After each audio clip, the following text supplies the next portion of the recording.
ఓం శ్రీ సాయిరామ్. అందరికీ నమస్కారం. శ్రీ పాంచజన్యంకి స్వాగతం. భగవద్గీత 13వ అధ్యాయంలోకి వెళ్ళబోతున్నాం. మనం క్షేత్రజ్ఞ విభాగ యోగం. ఈ అధ్యాయంలోకి వెళ్ళబోయే ముందు పూర్వాధ్యాయ పరిచయం కనుక తీసుకుంటే, భక్తి యోగం లోపల అర్జునుడు ఒక ప్రశ్న వేసిండు. సాకారంని కొలవడం శ్రేష్టమా లేకపోతే నిరాకార పరబ్రహ్మని కొలవడం శ్రేష్టమా అని.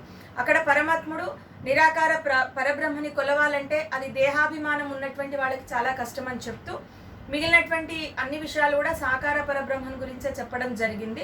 కాబట్టి దాని కంటిన్యూయేషన్గా మనం ఈ అధ్యాయాన్ని భావించవచ్చు. నిరాకార పరబ్రహ్మం గురించి ఎక్కువగా వివరించడం జరిగింది. అయితే ఈ అధ్యాయం లోపల మొదటి శ్లోకం ఏదైతే ఉందో అది అర్జున ఉవాచతో ఆరంభమవుతుంది. అంటే కొన్ని పుస్తకాల లోపల గీతా ప్రెస్ వాళ్ళు ఎక్కువ ఇవే పుస్తకాలు చదువుతుంటారు. దీంట్లో మాత్రం భగవాను వాచనతోటే ఆరంభం అవుతుంది.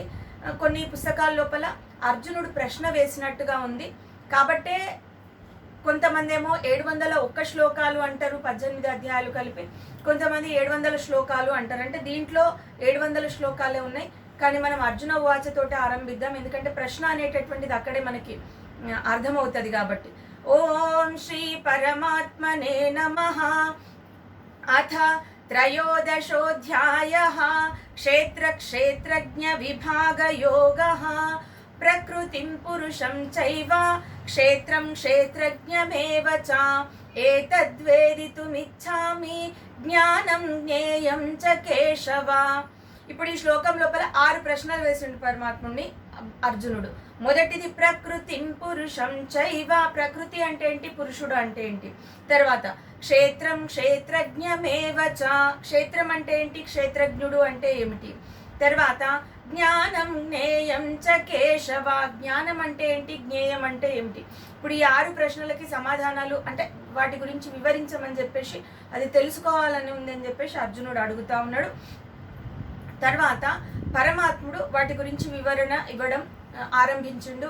శ్రీ భగవానువాచ ఇదం శరీరం కౌంతేయ క్షేత్రమిత్యభిధీయతే ఏతద్యో వేత్తి తం ప్రాహుః క్షేత్రజ్ఞ ఇతి తద్విదః.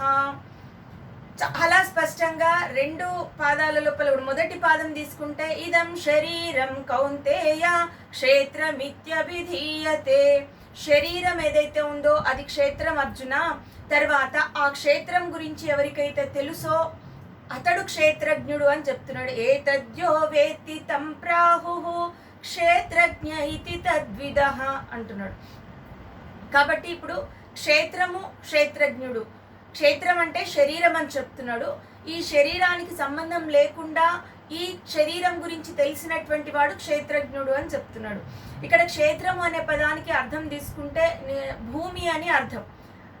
భూమి లోపల పంట అనేటటువంటిది పండుతుంది. అంటే ఆ సస్యము ఉత్పత్తి కావడానికి, ఆ యొక్క పంట పండడానికి కారకుడు ఇంకొకడు ఉంటాడు, రైతు ఉంటాడు, వ్యవసాయదారుడు ఉంటాడు. అతడి యొక్క శక్తి వల్ల, అతడి యొక్క క్రియల వల్ల, అతడి ఆ యొక్క వ్యవసాయం చేయడం వల్లనే ఈ భూమి అనేటటువంటిది పంట ఇన్ని ఇవ్వగలుగుతుంది.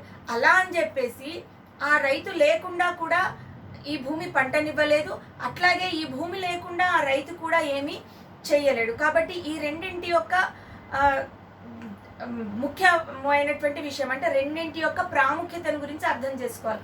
అట్లాగే శరీరం అనేటటువంటిది ఒక జ్ఞానానికి బీజం లాంటిది అనేటటువంటి భావన. అంటే మొదట సత్కర్మలు ఆచరించడం వల్ల, శాస్త్రవిహితమైనటువంటి కర్మలను ఆచరించడం వల్ల భక్తి అనేటటువంటిది బలపడుతుంది.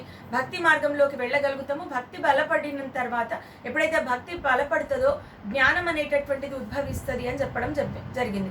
ఎప్పుడైతే జ్ఞానం ఉద్భవిస్తుందో, ఎప్పుడైతే మనిషి జ్ఞానిగా మారుతాడో అది మోక్షానికి ఒక మార్గంగా చెప్పబడింది. కాబట్టి మోక్షం పొందాలి అంటే జ్ఞానం అవసరం. జ్ఞానానికి బీజం అనేటటువంటిది వేయగలిగింది శరీరం మాత్రమే. కాబట్టి శరీరం లేకుండా ఈ యొక్క మోక్ష ప్రాప్తి అనేటటువంటిది సాధ్యమయ్యే పని కాదు. కానీ ఈ శరీరాన్ని నడిపించేటటువంటిది, ఈ శరీరం గురించి తెలిసినటువంటిది ఒక శక్తి ఉంది. ఆ శక్తియే క్షేత్రజ్ఞుడు అని పరమాత్ముడు చెప్తా ఉన్నాడు. తర్వాత क्षेत्रज्ञं चापि मां विद्धि सर्वक्षेत्रेषु भारत क्षेत्रक्षेत्रज्ञयो ज्ञानं यत् మతం మమ.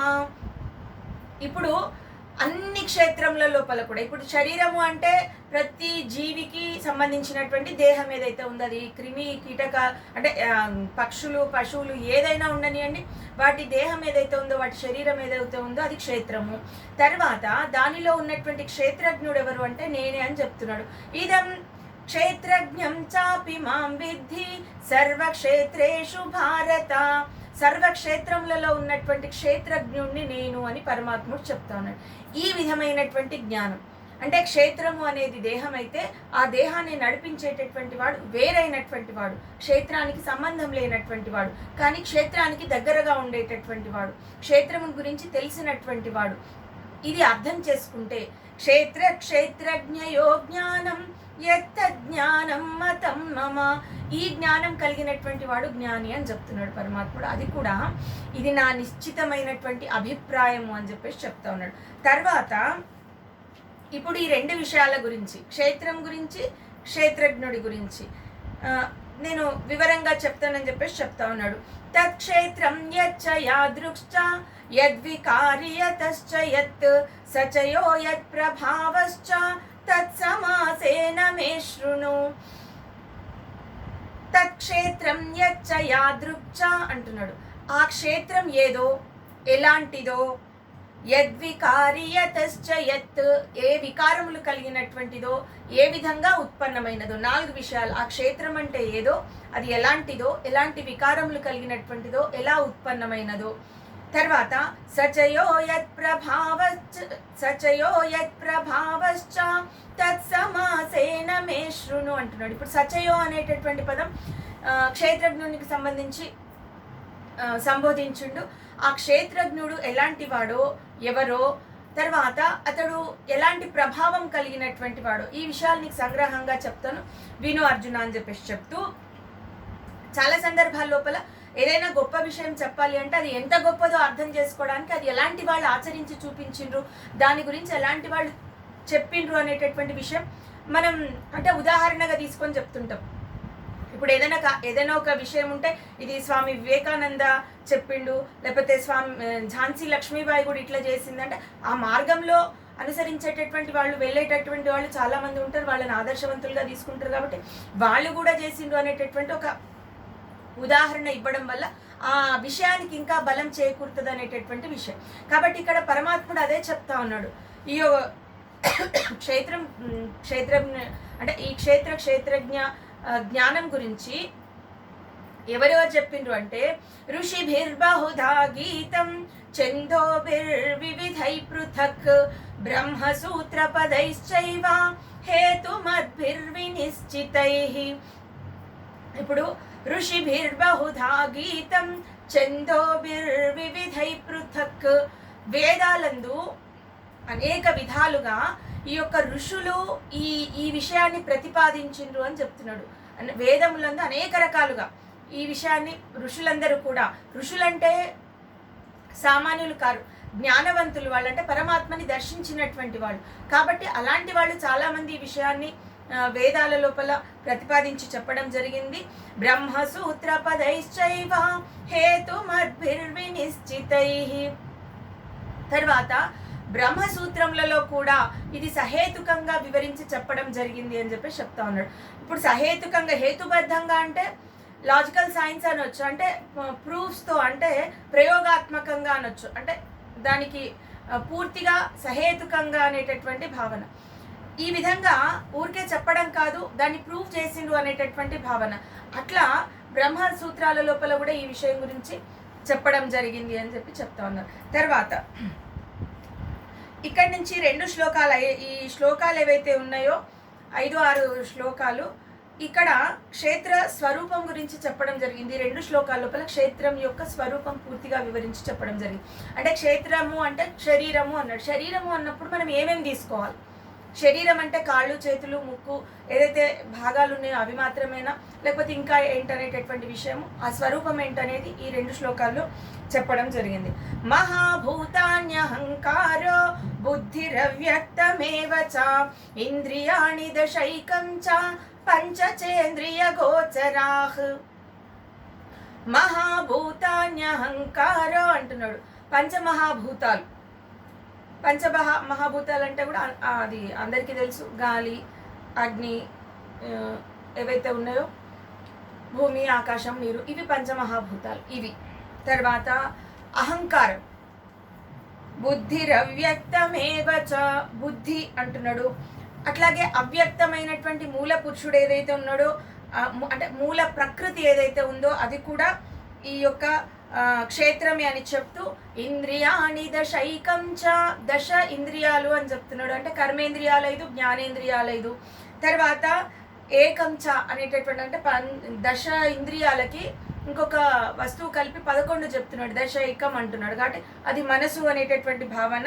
తర్వాత పంచచేంద్రియ గోచరాహ్, అగోచరంలో అయినటువంటి పంచచేంద్రియ అంటున్నాడు. అంటే ఇప్పుడు ఆ ఇంద్రియాలకు సంబంధించినటువంటి గోప్యమైనటువంటి విషయాలు ఏవైతే ఉన్నాయో, శబ్ద, స్పర్శ, రూప, రస, గంధములు అని అంటారు, తన్మాత్రలు అంటారు కదా, అవి. కాబట్టి ఇప్పుడు మొత్తం ఏమైంది, పంచమహాభూతాలు, అహంకారము, బుద్ధి, మూల ప్రకృతి, కర్మేంద్రియాలు 5, జ్ఞానేంద్రియాలు 5, మనస్సు, తర్వాత ఈ యొక్క శబ్ద, స్పర్శ, రూప, రస, గంధాలు ఏవైతే ఉన్నాయో ఇవి. వాటితో పాటు ఇచ్చా, ద్వేష, సుఖం, దుఃఖం, సంఘాతశ్చేతనా ధృతి, ఏతత్ క్షేత్రం సమాసేన సవికారముదాహృతం. ఇప్పుడు ఇచ్చా, ద్వేషము అంటే కోరిక, ద్వేషము, సుఖము, దుఃఖము, సంఘాత అంటున్నాడు. అంటే ఇంద్రియ సమూహం ఏదైతే ఉందో అది. తర్వాత చేతన అంటే చైతన్యము అని అర్థము, అంటే తెలివి అనేటటువంటి భావన కూడా తీసుకోవచ్చు. ధృతి అంటున్నాడు, ధృతి అంటే ధైర్యం. కాబట్టి ఇవన్నీ కూడా ఏతత్ క్షేత్రం సమాసేన అంటున్నాడు. అంటే సంగ్రహంగా చెప్పాలంటే ఇది క్షేత్రం యొక్క స్వరూపం. అంటే ఇప్పుడు దేహము అనేటటువంటిది, శరీరము అనేటటువంటిది కేవలము ఆ యొక్క భాగాలే కాదు, వాటికి సంబంధించినటువంటి అనేక విషయాలు ఏవైతే ఉన్నాయో. మొదట్లో మనం సాంఖ్యయోగంలోకి ప్రవేశించే ముందు ఏవైతే వస్తువులు చాలా విషయాల గురించి చెప్పుకున్నాము, ఇవన్నీ కాకుండా మిగిలినటువంటిది అనేటటువంటి భావన ఏదైతే చెప్పిండో అప్పుడు కూడా కర్మేంద్రియాలు, జ్ఞానేంద్రియాలు, బుద్ధి, మనసు, అహంకారము, చిత్తము, ఇవన్నీ కూడా వదిలేస్తే మిగిలినటువంటి పరమాత్మ అనేటటువంటి విషయం చెప్పబడింది. కాబట్టి ఇప్పుడు శరీరము అంటే కేవలం ఈ యొక్క భాగాలు కాకుండా మిగిలినటువంటి ఆ శరీరానికి సంబంధించినటువంటి చైతన్యం కావచ్చు, మనసు కావచ్చు, బుద్ధి కావచ్చు, చిత్తం కావచ్చు, తర్వాత కోరికలు కావచ్చు, ద్వేషం కావచ్చు, అన్నీ కూడా, అహంకారం అన్నీ కూడా శరీరానికి సంబంధించినవే అనేటటువంటి భావన చెప్తున్నాడు. ఇది క్షేత్రం యొక్క స్వరూపం. ఏముంటుంది దానికి అంటే ఇన్ని రకాలైనటువంటి ఇంద్రియ సంబంధితమైనటువంటి విషయాలు ఉంటాయి, మనసు ఉంటుంది, బుద్ధి ఉంటుంది, అహంకారం ఉంటుంది, ఇవన్నీ ఉంటాయి. ఇవి చెప్తూ తర్వాత ఇక్కడ నుంచి జ్ఞానం అంటే ఏందో చెప్తా ఉన్నాడు. ముందు పరమాత్ముడు క్లియర్గా క్షేత్రం అంటే శరీరం అని, క్షేత్రజ్ఞుడు అంటే క్షేత్రానికి భిన్నమైనటువంటి వాడు, క్షేత్రాన్ని చూసుకునేటటువంటి వాడు అనేటటువంటి భావన చెప్తూ ఆ క్షేత్రాన్ని గురించి తెలిసినటువంటి వాడు పరమాత్ముడు, ఆ జీవాత్మ అని చెప్పడం జరిగింది. తర్వాత క్షేత్రం యొక్క స్వరూపం. ఇప్పుడు నెక్స్ట్ ఏదైతే ఉందో జ్ఞానము అంటే ఏంటో పరమాత్ముడు చెప్తా ఉన్నాడు. జ్ఞానము అంటే ఏంటో 5 శ్లోకాల రూపం లోపల మనకి వివరించి చెప్పడం జరిగింది. మొదటి శ్లోకం, అమానిత్వమదంభిత్వం అహింసా క్షాంతిరార్జవం ఆచార్యోపాసనం శౌచం స్థైర్యమాత్మ వినిగ్రహ. ఇక్కడ అమానిత్వమదంభిత్వం అంటున్నాడు. అంటే జ్ఞానము అంటే ఏంటి? ఇప్పుడు ఇది జ్ఞానము అంటే మిగిలినటువంటి నాలెడ్జ్ ఆ పదానికి కరెక్ట్గా అర్థం తీసుకుంటే అదే తీసుకుంటాం మనము. కానీ ఇక్కడ ఒక విషయం అర్థం చేసుకోవాలి. ఇప్పుడు జ్ఞానము అంటే పరమాత్ముని చేరుకోవడానికి అవసరమైన గుణాలు. ఆ గుణాలనే పరమాత్ముడు జ్ఞానంగా వర్ణించి చెప్పడం జరిగింది. మొదటిది అమానిత్వమదంభిత్వం అంటున్నాడు. మొదటిది తనని తాను పొగుడుకోకుండా ఉండడం. ఎవ్వరు కూడా తనని తాను పొగుడుకుని, అంటే మొదటి గుణం తీసుకున్నాడు అంటే అది ఎంత ముఖ్యమైనటువంటి గుణంగా మనం భావించాల్సి ఉంటుందో అర్థం చేసుకోవాలి. కాబట్టి ఎవరిది వాళ్ళు పొగుడుకోవడం, తనని తను గొప్ప అనుకోవడం మొదటి చెడ్డ లక్షణం, అది వదిలేయాలి. కాబట్టి అది అమానిత్వం, పొగుడుకోకుండా ఉండగలిగేటటువంటి ఉంటూ అదంభిత్వం అంటున్నాడు. అంటే డాంబికం లేకపోవడం. తర్వాత అహింస క్షాంతిరార్జవం.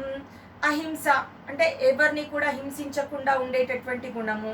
క్షాంతి క్షమాగుణం ఉండాలి. తర్వాత శాంతి కాదు, అది శాంతి కాబట్టి క్షమాగుణము. తర్వాత ఆర్జవం అంటున్నాడు. ఆర్జవము అంటే రుజుత్వము అనేటటువంటి భావన. రుజుత్వము అంటే ఏదైనా ఒక వాక్కు కావచ్చు, క్రియ కావచ్చు, మనసు కావచ్చు, అన్నీ కూడా ఒక రుజు మార్గంలో ఉండాలి అనేటటువంటి భావన. అంటే మనసులో పుట్టినటువంటి ఆలోచననే వాక్కు రూపంలో బయటికి రావాలి. వాక్కు రూపంలో వచ్చినటువంటిదే కార్యరూపం దాల్చాలి. అన్నీ కూడా ఒకే మార్గంలో ఉండాలి అనేటటువంటి భావనగా అర్థం చేసుకోవాలి. అంటే కుళ్ళు, కుతంత్రాలు, కుటిలమైనటువంటి నీతి ఇలాంటివి ఏవి కూడా ఉండవు అక్కడ. మనసులో ఉన్నదే పైకి వస్తుంది. మనసులో ఒకటి ఉంచుకొని పైకి ఇంకొక మాట మాట్లాడము, ఆ పైకి మాట్లాడింది కూడా చేయకుండా ఇంకొక పని చేయడం ఇట్లాంటిది కాదు. అన్నీ కూడా ఒకే స్థితిలో ఉండాలని చెప్తూ ఆచార్యోపాసనం శౌచం అన్నాడు. ఆచార్యోపాసనం అంటే గురువులని సేవించడం, ఉపాసించడం అనేటటువంటి భావన. నిజానికి మన సనాతన ధర్మం లోపల ఇది చాలా గొప్ప విషయంగా చెప్పబడింది. ఎన్నో రకాలైనటువంటి దానికి సంబంధించినటువంటి కథలు మనకి చెప్తారు. కాబట్టే సాక్షాత్తు పరమాత్ముడు సైతం భూమి మీద ఈ యొక్క ధర్మాన్ని నిలబెట్టడానికి ఉద్భవించినటువంటి ప్రతి సందర్భంలో కూడా తను కూడా గురువుని సేవించినట్టుగా మనకి కనిపిస్తుంది. కాబట్టి సాందీప మహాముని కావచ్చు, వశిష్ఠ మహర్షి కావచ్చు, వీళ్ళందరూ కూడా రాములకి, శ్రీరామచంద్రుల వారికి, తర్వాత కృష్ణ పరమాత్ముడికి గురువులుగా వ్యవహరించిండ్రు. అంటే సాక్షాత్తు పరమాత్ముడికి గురువు అవసరం లేదు, కానీ మార్గదర్శనం కోసం వాళ్ళు గురువులని సేవించినట్టుగా మనకి అర్థమవుతుంది.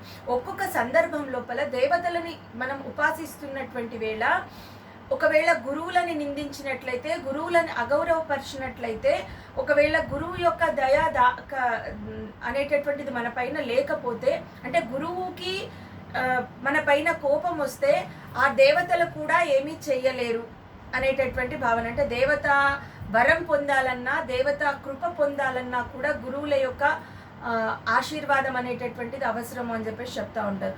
అట్లాగే ఒకవేళ గురువు అనుకుంటే ఒక్కొక్క సందర్భం లోపల దేవతలను మించినటువంటి జ్ఞానం ఇచ్చినటువంటి సందర్భాలు కూడా మనకు అనేకం పౌరాణికమైనటువంటి కథల లోపల కనిపిస్తాయి. కాబట్టి గురువు యొక్క ప్రాముఖ్యత హైందవ ధర్మంలో చాలా ఎక్కువగా చెప్పబడి ఉన్నది. తర్వాత శౌచం అన్నాడు. శౌచం అంటే బాహ్య అంతర శౌచం, మనసు నిర్మలంగా ఉంచుకోవడం, అట్లాగే దేహానికి సంబంధించినటువంటి మిగిలినటువంటి ఇంద్రియ విషయాల పట్ల అన్నిటి పట్ల ఒక నిర్మలమైనటువంటి భావం కలిగి ఉండడం. స్థైర్యం ఆత్మ వినిగ్రహ. స్థైర్యం అంటే ఒక స్థిరత్వం కలిగి ఉండడం. ఏదైనా ఒక విషయంని తీసుకుంటే దాని పట్ల పూర్తిగా స్థిరత్వ భావన కలిగి ఉండడం. ఆత్మ వినిగ్రహ అన్నాడు. కాబట్టి మనసు ఇంద్రియాలని నిగ్రహించుకోవడం. ఇప్పుడు ఇవన్నీ కూడా జ్ఞానుల యొక్క లక్షణాలు. జ్ఞాని అంటే ఎవరు అంటే ఇవన్నీ కూడా కలిగినటువంటి వాడు, తను తాను పొగుడుకున్నటువంటి వాడు, పొగుడుకోనటువంటి వాడు, తర్వాత డాంబికం లేనటువంటి వాడు, అహింస పరుడై ఉండాలి, క్షమాపణ గుణం కలిగి ఉండాలి, ఆర్జవ గుణం ఉండాలి, గురువులని గౌరవించగలగాలి, ఆ బాహ్య అంతఃకరణ శుద్ధి కలిగి ఉండాలి, స్థిరత్వం కలిగి ఉండాలి, తర్వాత మనసు ఇంద్రియ నిగ్రహాలు కూడా కలిగి ఉండాలి. ఆ తర్వాత ఇంద్రియార్థేషు వైరాగ్యం అనహంకార ఏవ చ జన్మ మృత్యుజరా వ్యాధి దుఃఖ దోషానుదర్శనం. ఇంద్రియార్థేషు వైరాగ్యం అన్నాడు. అంటే ఇంద్రియముల పట్ల, ఇంద్రియ విషయముల పట్ల పూర్తిగా వైరాగ్యం కలిగి ఉండాలి. అనహంకార ఏవ చ. ఈ అహంకారానికి సంబంధించినటువంటి విషయాలు చాలా సందర్భాల్లో పరమాత్ముడు చెప్తా ఉన్నాడు. కాబట్టి అహంకారం అనేటటువంటిది మనిషిని చాలా అంటే ముందుకి నడవనీయకుండా చేస్తుంది. కాబట్టి అహంకారం అనేది ఉండకూడదు. జన్మ మృత్యు జరా వ్యాధి దుఃఖ దోషానుదర్శనం అన్నాడు. అంటే ఇప్పుడు జన్మ మృత్యు జర వ్యాధి వీటికి సంబంధించినటువంటి దుఃఖాలని, వాటిని ఎప్పుడు కూడా నిత్యం తలుస్తూ ఉండడం అనేటటువంటి భావన. కాబట్టి పదే పదే వాటిని గురించే స్మరించడం అంటున్నాడు. అంటే ఇక్కడ చూడండి, జనరల్గా మనము దేని గురించి బాధపడతామంటే మృత్యువు గురించి భయపడతాము, జర అంటే వృద్ధాప్యం గురించి భయపడతాము, వ్యాధి అంటే రోగం గురించి భయపడతాం. కానీ జన్మ గురించి అసలు భయపడము. ఎందుకంటే పుట్టుక అనేటటువంటిది మన దృష్టి లోపల సంతోషకరమైనటువంటి విషయం. పుట్టుక ఎవరైనా పుడితే ఆనందంగా దాన్ని భావిస్తాము. మంచి పండగలు చేసుకుంటాము. కాబట్టి అది ఒక ఆనందకరమైన విషయంగా భావిస్తాం. కానీ పరమాత్ముడు ఈ పుట్టుకని కూడా మృత్యువుతో పోల్చి చెప్తా ఉన్నాడు, రోగంతో పోల్చి చెప్తా ఉన్నాడు, వృద్ధాప్యంతో పోల్చి చెప్తా ఉన్నాడు. అంటే అసలు ఇది అర్థం చేసుకుంటే వీటన్నింటికి కారణం జన్మని. ఒక మనిషి పుట్టిన తర్వాతనే ఇవన్నీ కూడా అనుభవించాల్సి ఉంటుంది. అంటే కాలానుగుణంగా అతడు వయసు పెరగడము, వృద్ధాప్యం రావడము, ఆ శరీరానికి రోగాలు రావడము, తర్వాత మృత్యు పొందడం అనేటటువంటిది జరుగుతుంది. వీటి మూల కారణం అసలు జన్మనే. కాబట్టి పరమాత్ముడు జన్మని కూడా వీటితో కలిపి చెప్తా ఉన్నాడు. అంటే అందుకే పరమాత్ముడు మోక్షప్రాప్తి అంటే మళ్ళీ పుట్టుక లేకుండా ఉండడం. ఎప్పుడైతే పుట్టుక ఉంటుందో ఇవన్నీ సహజంగా జరిగేటటువంటి ఆ విషయం చెప్తా ఉన్నాడు. వీటికి సంబంధించినటువంటి దుఃఖాలను మళ్ళీ మళ్ళీ స్మరించుకోవడం అనేటటువంటిది సరి అయినది కాదు అని చెప్తూ, అసక్తిరనభిష్వంగః పుత్రదార గృహాదిషు నిత్యం చ సమచిత్తత్వం ఇష్టానిష్టోపపత్తిషు. ఇప్పుడు అసక్తిరనభిష్వంగః పుత్రదార గృహాదిషు, పుత్రదార గృహాదిషు అన్నాడు. పుత్రులు, భార్య, గృహాలు మొదలైనటువంటి విషయాల పట్ల అసక్తిరనభిష్వంగః ఆసక్తి రాహిత్యం అనేది ఉండాలి. అంటే మమతాసక్తులు లేకుండా ఉండగలగాలి అనేటటువంటి భావన. అంటే ఇప్పుడు ఒక గృహస్థుకి ఇది సాధ్యమయ్యేటటువంటి పని, భార్య, పిల్లలు, ఇల్లు, ఈ అనుబంధం అనేటటువంటిది ఉంటుంది కదా అని భావిస్తాం. కానీ ఇక్కడ పరమాత్ముడు చెప్తున్నటువంటిది వాళ్లకు జరిగినటువంటి ప్రతి విషయాన్ని తనకి జరిగినట్టుగా దుఃఖిస్తూ ఉండడం అనేటటువంటిది సరి అయినటువంటిది కాదు. కాబట్టి దాని నుంచి విముక్తి పొందగలగాలి. ఏదైనా కూడా ఇప్పుడు ఏదైనా ఒక కష్టం వస్తే స్థిరంగా ఉన్నటువంటి వాడు, ఆ కష్టానికి దూరంగా ఉన్నటువంటి వాడు ఆ కష్టం నుంచి బయటపడేయగలుగుతాడు. కానీ ఏది సంభవించినా అది దాన్ని అన్వయించుకుంటే, అతడే ఆ కష్టాన్ని పొందినట్టుగా భావిస్తే ఆ కష్టం నుంచి ఎవరిని బయటపడేయలేరు. కాబట్టి ఇట్లా ఈ విధంగా పూర్తిగా ఎవరికి ఏది సంభవించినా ఆ దాని లోపల లీనమైపోయి మమేకమైపోయి ఆ బాధను అనుభవించడం అనేటటువంటిది సరి అయినది కాదు అని పరమాత్ముడు చెప్తా ఉన్నాడు. తర్వాత నిత్యం చ సమచిత్తత్వం ఇష్టానిష్టోపపత్తిషు. ఇప్పుడు ఇష్టము, అయిష్టము మొదలైనటువంటివి వాటిని ఎప్పుడు కూడా సమభావనతో చూడాలి. ఇది ఇష్టము, అది అయిష్టము అనేటటువంటి భావన ఈ సృష్టి లోపల దేని పట్ల ఉండకూడదు. అన్నింటినీ సమానంగా చూడగలగాలి అని చెప్పేసి చెప్తా ఉన్నాడు. తర్వాత మయి చానన్య యోగేన భక్తిరవ్యభిచారిణి వివిక్త దేశ సేవిత్వం అరతిర్జన సంపది. ఇక్కడ అనన్య యోగము అంటున్నాడు, భక్తిరవ్యభిచారిణి అంటున్నాడు. అంటే ఇక్కడ దృఢమైనటువంటి భక్తి నా పైన కలిగి ఉండాలి, అనన్యమైనటువంటి భక్తి కలిగి ఉండాలి, అనన్య యోగము అంటున్నాడు. ఆ విధంగా నన్ను నిత్యం సేవిస్తూ వివిక్త దేశ సేవిత్వం అరతిర్జన సంపది. ఇప్పుడు ఏకాంతమైనటువంటి ప్రదేశంలో ఉండాలి, నిర్జన ప్రదేశంలో ఉండేటట్టుగా చూసుకోవాలి. అలాంటి సమయంలోనే భక్తి అనేటువంటిది నిశ్చలంగా ఉంటుంది అనేటటువంటి భావన పరమాత్ముడు చెప్తా ఉన్నాడు.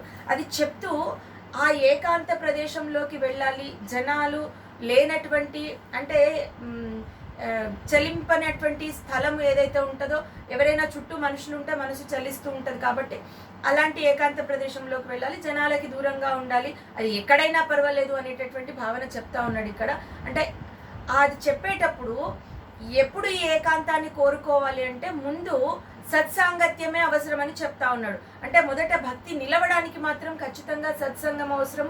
నలుగురితో కలిసి పరమాత్ముని గురించి ధ్యానించడం, కీర్తించడం, భజించడం ఇవన్నీ చేసిన తర్వాత ఎప్పుడైతే జ్ఞానం అనేటటువంటిది బీజం నాటుకుంటున్నటువంటి వేళ భక్తి పూర్తిగా బలపడిన తర్వాత అది అనుభవించడానికి, స్వతహాగా ఆత్మానందం పొందడానికి ఏకాంత ప్రదేశాన్ని వెతుక్కోవాలని చెప్పేసి పరమాత్ముడు చెప్తా ఉన్నాడు. తర్వాత అధ్యాత్మ జ్ఞాన నిత్యత్వం తత్వజ్ఞానార్థ దర్శనం ఏతజ్ఞానమితి ప్రోక్తం అజ్ఞానం యతతోన్యథా. తర్వాత ఆధ్యాత్మ జ్ఞానం అనేటటువంటిది ఉండాలి, అది నిత్యం ఉండాలి. ఇప్పుడు భక్తి మార్గానికి సంబంధించినటువంటి జ్ఞానం కాబట్టి ఇది ఎప్పుడూ ఉండాలి, స్థిరంగా ఉండాలి. ఒకసారి ఇట్లా ఒకసారి ఉండడం ఒకసారి లేకపోవడం అనేది కాదు, ఎల్లప్పుడూ ఉండాలని చెప్తూ తత్వజ్ఞానార్థ దర్శనం, తత్వము పరమాత్మనికి సంబంధించినటువంటిదే అనేటటువంటి భావన కలిగి ఉండాలి. కాబట్టి ఆ తత్వజ్ఞానానికి మూలం కర్త ఎవరు అంటే పరమాత్ముడు అనేటటువంటి అవగాహన చేసుకోవాలి. ఏతజ్ఞానమితి ప్రోక్తం అంటున్నాడు. ఇదంతా జ్ఞానం. ఇప్పటివరకు నేను ఏదైతే చెప్పినో, ఏ లక్షణాలు అయితే చెప్పినానో ఇదే జ్ఞానం అని పరమాత్ముడు చెప్తా ఉన్నాడు. అజ్ఞానం యదతోన్యథ. ఇప్పుడు అజ్ఞానం అంటే ఏంటిది అంటే ఇంకా మళ్ళీ దాని గురించి చెప్పక్కర్లేదు. ఇవి కానిది ఏదైతే ఉందో అజ్ఞానము. అజ్ఞానం యదతోన్యథ, అన్యమైనటువంటి విషయాలు ఏవైనా ఉండని. ఇప్పుడు ఈ గుణాలు కాకుండా మిగిలినటువంటివన్నీ కూడా అజ్ఞానంగా మనం భావించవచ్చు అని చెప్పేసి పరమాత్ముడు చెప్తా ఉన్నాడు. కాబట్టి ఇక్కడ ఒక విషయం అర్థం చేసుకోవాలి. ఈ పరమాత్ముడి గురించినటువంటి భావన అంటే ఈ గుణాలు అనేటటువంటివి ఏవైతే ఉన్నాయో, మామూలుగా అమానిత్వం అదంభిత్వం అన్నాడు. తర్వాత అనహంకార ఏవచి, ఇవన్నీ కూడా ఒక కోవకు చెందినటువంటివి. తర్వాత ఇష్టానిష్టోపపత్తిషు నిత్యం చ సమచిత్తత్వం, ఇలాంటివి అంటే సుఖ దుఃఖాలను సమానంగా చూడడం, అయిష్టాలను సమానంగా చూడడం, వాటి పట్ల ఎలాంటి భేదం అనేటటువంటిది లేకుండా ఉండడం అనేటటువంటిది కొన్నింటిని ఈ యొక్క మిగిలినటువంటి బాహ్య ఇంద్రియాలకు సంబంధించినటువంటి విషయాలన్నింటినీ కూడా సమానమైనటువంటి భావనతో స్వీకరించడం అనేటటువంటిది కొన్ని లక్షణాలు ఒక కోవకు చెందినట్లుగా. తర్వాత భక్తి విషయం లోపల అనన్యమైనటువంటి యోగంతో అంటే ఎప్పుడు కూడా ఏకాగ్రతతో ఒంటరిగా అది ఆనందాన్ని అనుభవిస్తూ పరమాత్ముడి యందు చలించని మనసు కలిగి భక్తి మార్గంలో వెళ్ళాలని చెప్పేసి కొన్ని గుణాలు ఉన్నాయి. ఈ విధంగా అన్నీ కూడా సద్గుణాల గురించి చెప్తూ ఈ గుణాలు కలిగి ఉన్నటువంటి వాడే నిజమైనటువంటి జ్ఞాని అని చెప్తా ఉన్నారు. తర్వాత 12వ శ్లోకం నుంచి కూడా మనకి జ్ఞేయం గురించి చెప్పబడింది. అంటే ఇక్కడ వరకు జ్ఞానం గురించి చెప్పిండు, ఆ తర్వాత విషయాలు ఏవైతే ఉన్నాయో జ్ఞేయం గురించి చెప్పిండు. ఇది చాలా ఇంపార్టెంట్. ఎప్పుడైతే జ్ఞానము పొందిన తర్వాతనే ఈ జ్ఞేయం గురించి తెలుసుకోవడం జరుగుతుంది. జ్ఞేయంని పొందాలి అంటే జ్ఞానం అవసరమని పరమాత్ముడు చెప్తా ఉన్నాడు. అది నెక్స్ట్ ఎపిసోడ్లో చూద్దాం. ఈ ఛానల్ కనుక మీకు నచ్చినట్లయితే లైక్ చేయండి, షేర్ చేయండి, సబ్స్క్రైబ్ చేయండి. ధన్యవాదములు.